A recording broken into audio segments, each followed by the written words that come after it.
জাহিদুল ইসলাম, আপনাকে জানতে ছিলাম যে আচরণবিধি লঙ্ঘন করে রাত ৮টার পরও অনেকে সভা সমাবেশ করেছে, এমন একটা অভিযোগ আজকে এনসিপি মূলত দিয়েছে। এনসিপি তো আপনাদের এই জোট সঙ্গে এই মুহূর্তে, কিন্তু এই 11 দলীয় জোটও এই কাজটি করছে কিনা বা করছে নাকি? জি ধন্যবাদ। আমরা যেটা মিডিয়ার মাধ্যমে দেখছি, আপনাদের মাধ্যমে লাইভ দেখছি যে রাত ৩টা ২টা হচ্ছে সমাবেশ হচ্ছে, জনাব তারেক রহমান সমাবেশ করছেন বিভিন্ন জায়গায়, অথচ আচরণবিধিতে কিন্তু রাত ৮টা পর্যন্ত মাইক ব্যবহারের বিষয়টা আছে। দেখুন, এটা একটা ন্যাচারালও বিষয়। বাংলাদেশের যে কালচার রয়েছে যে রাতে আগে ঘুমিয়ে যাওয়া, রাত ৩টা পর্যন্ত সমাবেশ করা, এটা বাংলাদেশের কালচারের সাথেও যায় না। গ্রাম অঞ্চলে এটার সাথে মানুষ অভ্যস্ত না।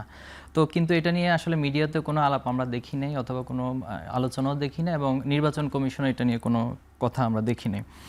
এছাড়াও আরও যেটা হচ্ছে, যেমন আমি একটি গুরুতর বিষয়, এটা আজকে সম্ভবত ঘটেছে, যে কুমিল্লা ১০ আসনে মোবাশ্বির আলম তিনি বিএনপির মনোনয়ন অর্থাৎ বিএনপির দলীয়ভাবে মনোনয়ন সাবমিট করেছিলেন, কিন্তু ধানের শীষের মনোনয়ন বা ধানের শীষের প্রতীক নিয়ে নয়। অথচ যাকে গফুর ভূঁইয়া সম্ভবত ওনাকে হচ্ছে ধানের শীষ থেকে মনোনয়ন দেওয়া হয়েছিল।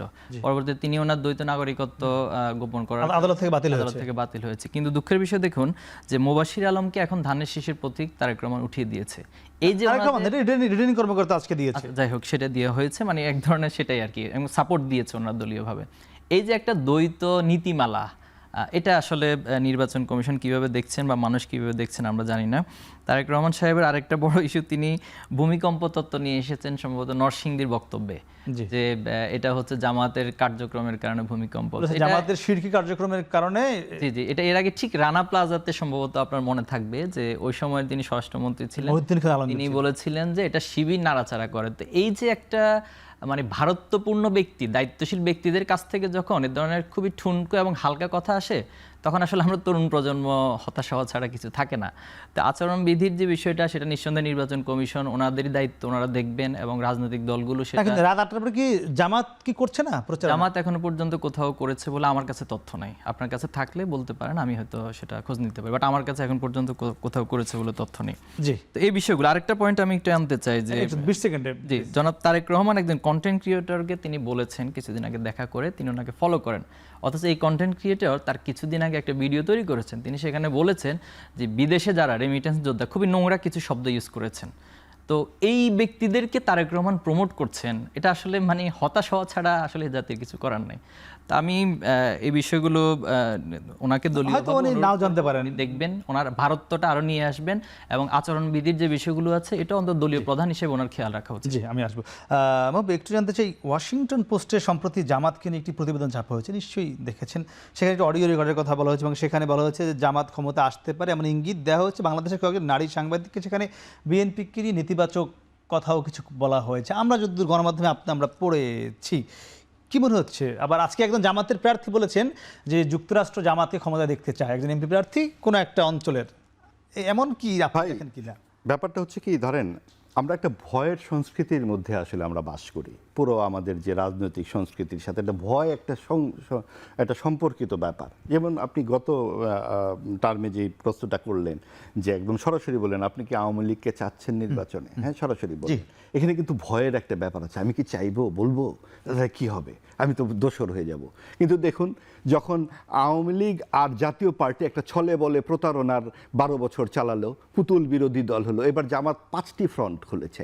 1 নম্বর, তারা নিজেরা নির্বাচনে যদি জেতা যায়। 2 নম্বর, তারা এনসিপিকে সাথে নিয়েছে, তাতে 71-এর যেই তাদের বিতর্ক সেটা ম্লান হয়ে যেতে পারে। 3 নম্বর, তারা পুরো ইসলামিক ভোটগুলোকে এক বাক্সে আনার চেষ্টা করেছিল, যদিও ইসলামী আন্দোলন তাদেরকে মুনাফিক বলে চলে গেছে। 4 নম্বর, তারা কিন্তু চেষ্টা করছে যে বিএনপির সাথে বিএনপির সাথে কথা বলেছে, বিএনপি নেতৃবৃন্দের সাথে, যে নির্বাচনের পর সরকার গঠনের আগে একসাথে বসবো, জনগণের জন্য যা ভালো মনে হয় তাই করব। অর্থাৎ প্রয়োজনে তারা যদি দেখে যে আসন সংখ্যা কম, তাহলে বিরোধী দল হয়ে যাবে, যেটা আওয়ামী লীগ এবং জাতীয় পার্টি করেছিল। অর্থাৎ তাদের পক্ষে অসম্ভব নয় কোনো কিছু সিদ্ধান্ত গ্রহণের, সব ফ্রন্ট তারা খোলা রাখবে। এই যদি হয় আমরা এবং মামুদের নির্বাচন, যেটা জাতীয় পার্টি এবং আওয়ামী লীগ করেছিল, এইবার বিএনপি এবং জামাত যদি সেটা করে, তাহলে আমাদের বাংলাদেশের রাজনীতির ভবিষ্যৎটা আপনি কি দেখেন? ওয়াশিংটন পোস্টও কিন্তু এই আমরা এবং মামুদেরকে লালন পালন করে, কারণ আপনি দেখুন Syria, Yemen, Iraq, Libya, Pakistan, প্রত্যেকটা সাম্প্রদায়িক যে উত্থান যেই দেশগুলোতে হয়েছে, ব্যর্থ রাষ্ট্রে পরিণত হয়েছে, এই সাম্প্রদায়িকতা এই দেশগুলোতে কিন্তু বারবার থাবা বিস্তার করেছে। যুক্তরাষ্ট্র নিজের দেশে গণতন্ত্রের চর্চা করে এই সবগুলো দেশে কিন্তু নানান রকম আমরা আর মামুদেরকে, তাহলে কি আমরা আমেরিকার ষড়যন্ত্রে পড়ে গেলাম নাকি? হয়তো বা, আমি তো জানি না। যখন আমেরিকা, আপনি বলেন যুক্তরাষ্ট্র, যুক্তরাজ্য সকলেই যেভাবে জামাতকে এত প্রায়োরিটি দিচ্ছে, তাদের কাছে কি কি তাদের হাতে পড়লো যে এই অন্তর্ভুক্তিমূলক নির্বাচনের প্রশ্ন তারা যখন আওয়ামী লীগ এবং জাতীয় পার্টি এই ছলাবলে কৌশল প্রতারণা করেছে তখন ভারত সমর্থন দেয়নি তাদেরকে। আজকে আওয়ামী লীগকে এই ঘটনায় যদি যুক্তরাষ্ট্রও সেরকম একটা আধিপত্যবাদী সমর্থন দেয়, অবাক হবার কিছুই থাকবে না। কারণ এই সমস্ত দেশগুলো এই তৃতীয় বিশ্বের এই দেশগুলোকে তাদের উপনিবেশই বানাতে চায়, ব্যবহার করতে এগুলো তো চায়। আমরা দেখেছি।